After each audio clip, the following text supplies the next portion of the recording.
AITA for expecting my boyfriend to pay me back for money I lent him. I, female, 24, have been with my boyfriend for 6 years. We met when I was 18, right as I was starting college, and he was a little older, already working full-time. We've basically grown into adulthood together. He's been my best friend, my support system, the person I share everything with. Our relationship hasn't been perfect, but I've always felt like we were on the same team. About a year and a half ago, he got himself into some pretty significant credit card debt. He never told me exactly how much, but from what I've gathered over time, it's enough that he's been stressed about it and trying to pay it off aggressively. I respected that. I understand how easy it can be to get caught up in debt, especially with how expensive everything has gotten. He told me he wanted to be responsible, get rid of it as fast as possible, and avoid interest stacking up. I supported him fully in that decision. But over the last 6 months, something started to shift. He was throwing most, sometimes all, of his paycheck straight into his credit card bills. He would occasionally come to me and say he needed help. It started small. Once, he asked me if I could send him some money so he could buy groceries. It was like $40, and he said he'd pay me back on Friday when he got paid. Friday came and went, and I didn't hear anything about it. I didn't bring it up because I figured it was just food, and I wanted to be understanding. Then, a few weeks later, it was $60. Then, one month, it jumped to $300. Another time, he needed $200. Most recently, it was another $100. Altogether, it's around $700 I've sent him over the course of about 6 months, and every single time, he has said he would pay me back when he got his paycheck, but he never has. Now, I'm not struggling financially, but I'm also not in a place where I can just casually part with hundreds of dollars and not notice. I live alone. I pay my own rent, bills, and student loans. I budget carefully. I'm not wealthy, but I've always tried to be generous with the people I care about, and when I give someone money, I truly don't do it expecting anything in return. But the thing is, he wasn't asking as a gift. He was saying over and over again that he would pay me back, and he never did. At first, I brushed it off. Then I found myself feeling weird every time he asked for more. I'd hesitate before sending it, wondering if this was just going to be another thing I'd never see again. It wasn't the money itself that started to get to me. It was the fact that I felt like he was slowly getting comfortable not following through. Like he didn't think it mattered or that I wouldn't care. So finally, after the last time when he asked for another 100, I sent it, but I also gently brought it up later that evening.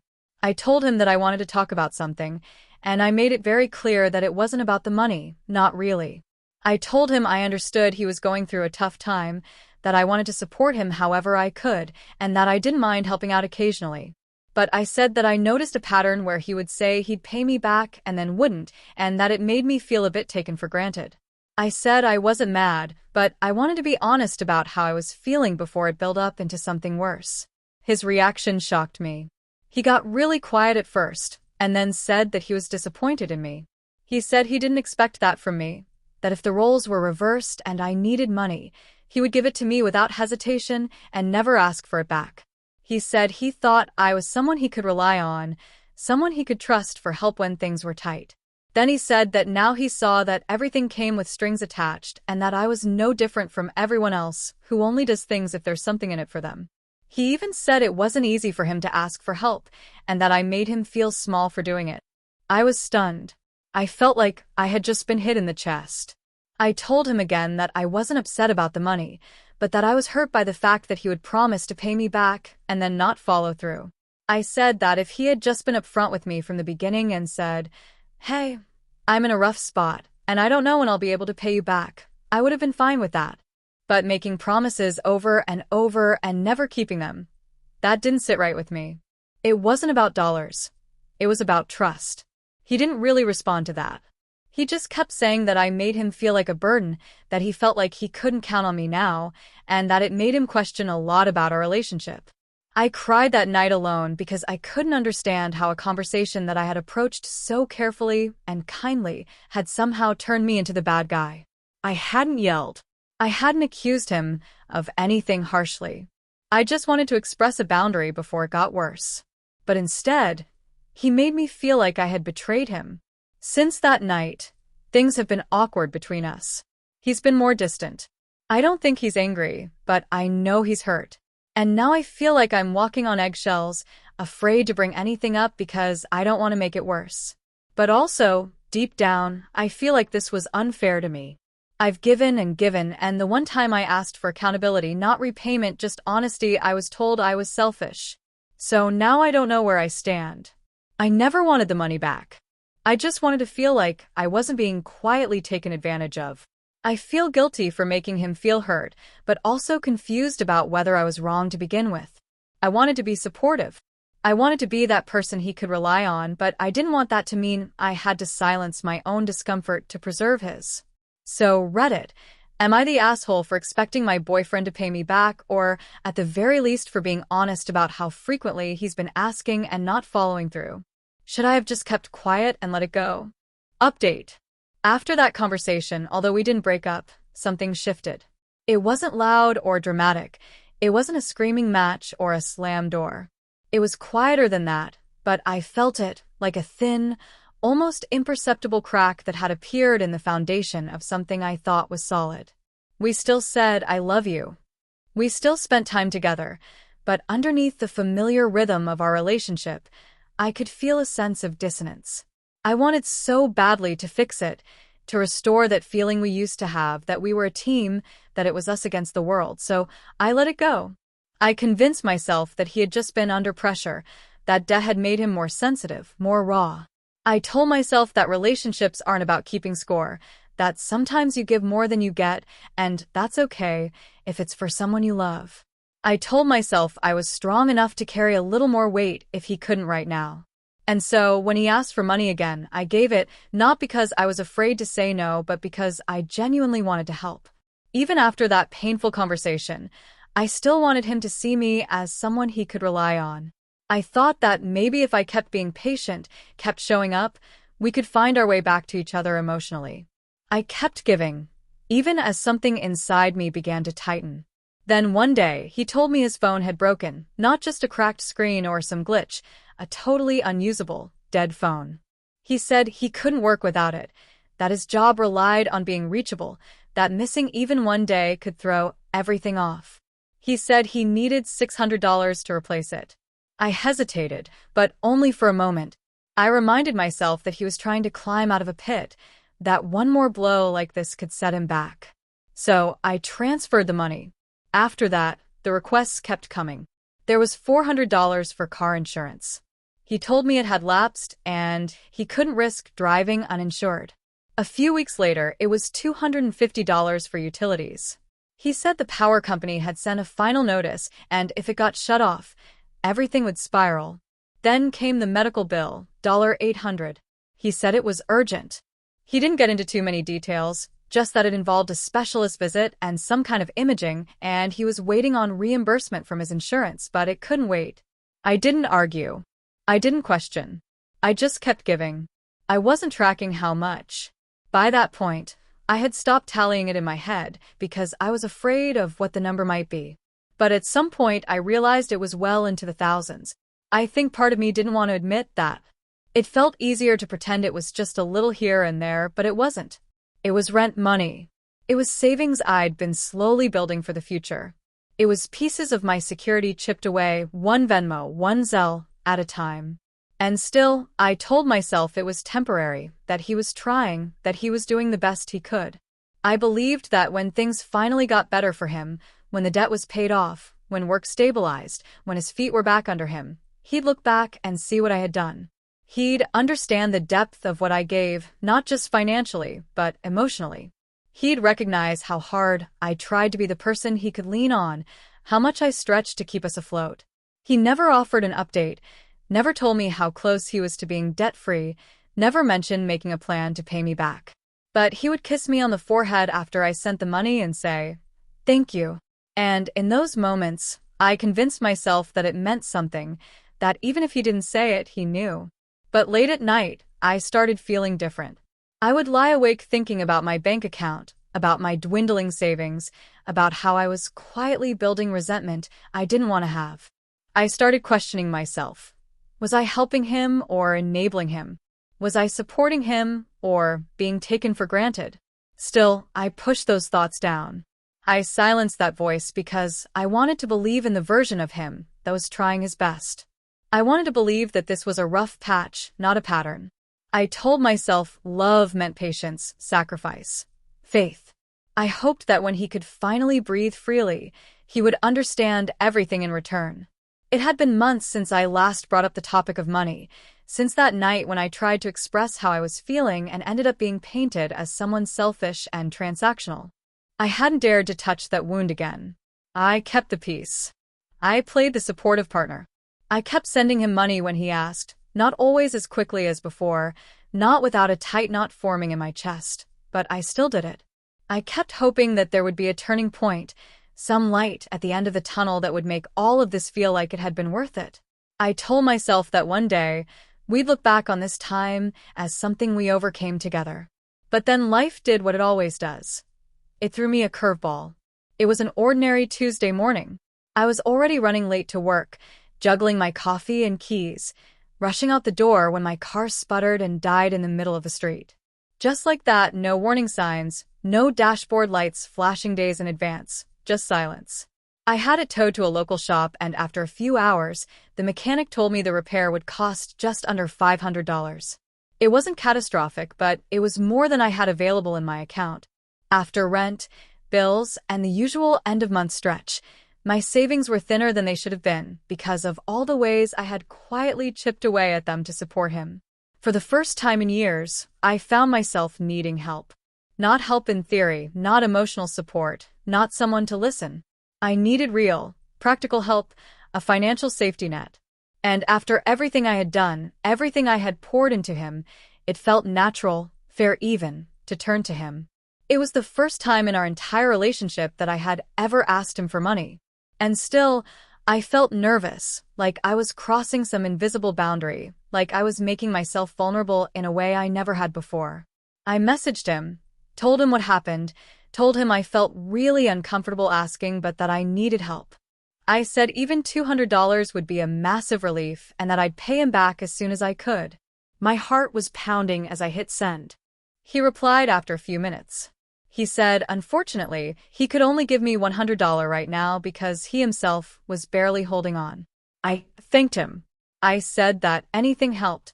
I accepted it, because what else could I do? I didn't want to make him feel bad. I didn't want to seem ungrateful. But I sat there staring at my phone, at that message, and I felt something I hadn't let myself feel fully in a long time. Disappointment. Not just in the amount, but in the weight of the moment. I had never asked him for help before, and now that I finally did, he gave me a fraction of what I needed with the kind of detachment that made me feel smaller than I ever had. I sat with it for a while, and then something in me cracked. I didn't lash out.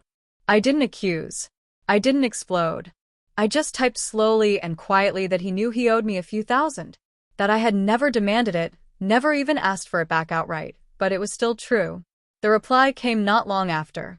He said he didn't understand why I was even bringing that up, that he had just given me $100, the same way I used to give him, that it was all part of being a partner. One helps when they can, and it evens out in the end.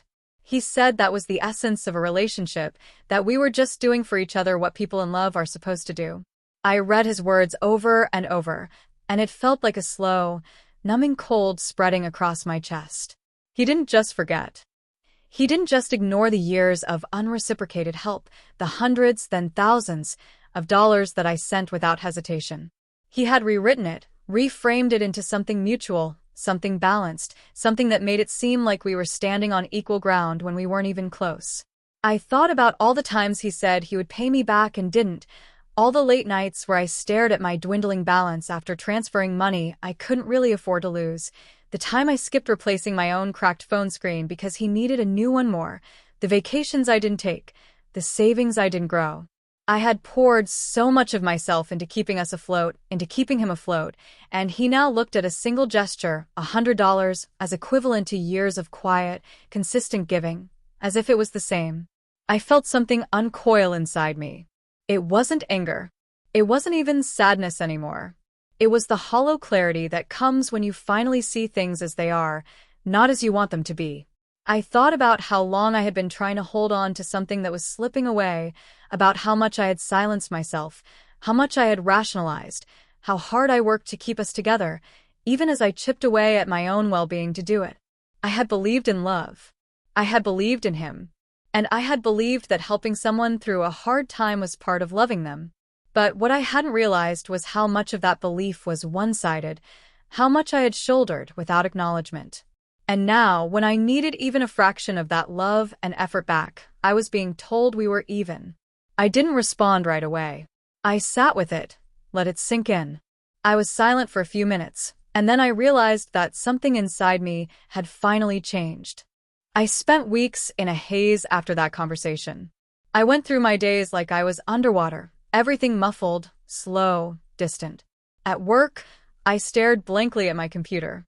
At home, I moved from room to room without purpose, opening drawers I didn't need, scrolling aimlessly through my phone. I kept replaying his message over and over in my mind, hearing the way he had minimized years of support, flattened it all down to a single gesture, as if we were even, as if the scale had ever been balanced. But what weighed on me even more than the words was the history we shared. 6 years. That's not a fling. That's not something you just walk away from overnight. That's long winters spent curled up on the couch, nights out that turned into memories, fights and reconciliations, birthdays and bad days, and everything in between. That's growing up together, changing together, or so I thought. I went back and forth over and over, trying to decide what to do. Part of me wanted to just walk away quietly, to stop justifying, to stop hoping he would see what I saw. But there was another part of me, the part that had always fought for this relationship, that still wanted to try. Not blindly, not by burying everything again, but with clarity. I realized that if I walked away, without saying everything I needed to say, I'd carry it with me for years. I'd always wonder if it could have been different. I didn't want to end things over money. I wanted to know if what we had was still strong enough to survive honesty. So, I decided to talk to him one last time. Not as an emotional ambush, not as a desperate plea, but as a conversation I owed myself. I printed out a list of the transfers I could find: Zelle, Venmo, PayPal, everything I had records of. It wasn't about presenting evidence. It wasn't about making him feel guilty. I just needed him to see it laid out in black and white, not vague memories or hazy numbers. The reality of it. We sat down in his living room one evening. I was calm, but the kind of calm that comes from exhaustion, not peace. I told him that I didn't want our relationship to end over money. That would never be the reason, but I needed to know that my kindness had not been mistaken for weakness. That when I gave, it wasn't because I was passive or easy to take from, but because I loved him and wanted to believe in us. I told him that I had never asked for repayment, not because I didn't care, but because I trusted him to remember without needing to be reminded. And now I needed to know if that trust had been misplaced. He was quiet for a long time. I watched him sit with it, really sit with it, no deflecting, no anger, just silence. And when he finally spoke, his voice was low. He said he felt guilty. That every time he thought about the debt, he would feel this twinge of shame, but the longer I stayed quiet, the easier it became to convince himself that there was nothing to worry about, that if I wasn't bringing it up, maybe it wasn't really a problem. He admitted he had taken advantage of my silence, not maliciously, but out of convenience, out of fear. He said he knew he had behaved unfairly and that he regretted it deeply. Then he surprised me. He proposed a plan. He said he would start paying me back $200 a month, and he wanted to set up recurring transfers so that I wouldn't have to ask or wait. He knew it wasn't much in the grand scheme of what he owed, but it was what he could do consistently. And more than that, it was a commitment, a sign that he was taking responsibility, not just for the money, but for the breach of trust that had formed between us. It wasn't the number that mattered. It was the acknowledgement. For the first time in a long time, I didn't feel like I was the only one carrying the emotional weight of what we'd been through. I didn't feel like I had to prove anything. He saw it. He saw me. Since that day, things have felt different. Not perfect, not magically healed, but more honest. We've started having real conversations, not just about money, but about everything we used to avoid, about resentment, about guilt, about expectations we both had but never voiced. We're learning how to be transparent in ways we never were before, not just saying, "I love you," but backing it up with action. Not just assuming the other person is okay, but checking in, listening. What I've come to understand is that it was never really about the money. That was just the surface. What cracked beneath it was trust, the kind that forms quietly over years, and the kind that erodes just as quietly when one person stops being seen. I spent so long trying to be supportive, trying to hold everything together, that I didn't realize how invisible I had started to feel. And he, caught in his own struggles, didn't realize how far I had drifted. But now, for the first time in a long time, we're rebuilding, not just by going back to what we had, but by creating something better, something more real, more balanced. We're learning to show up for each other in ways that matter, not just in words, but in actions, in the uncomfortable truths, in the moments when it's easier to say nothing but more important to say something. Money didn't divide us. It just exposed what had been brewing underneath, unspoken things, assumptions, fears. And in that exposure, painful as it was, we found a way forward. One where we both carry the weight together. And now, finally, it seems like we're really on the same page.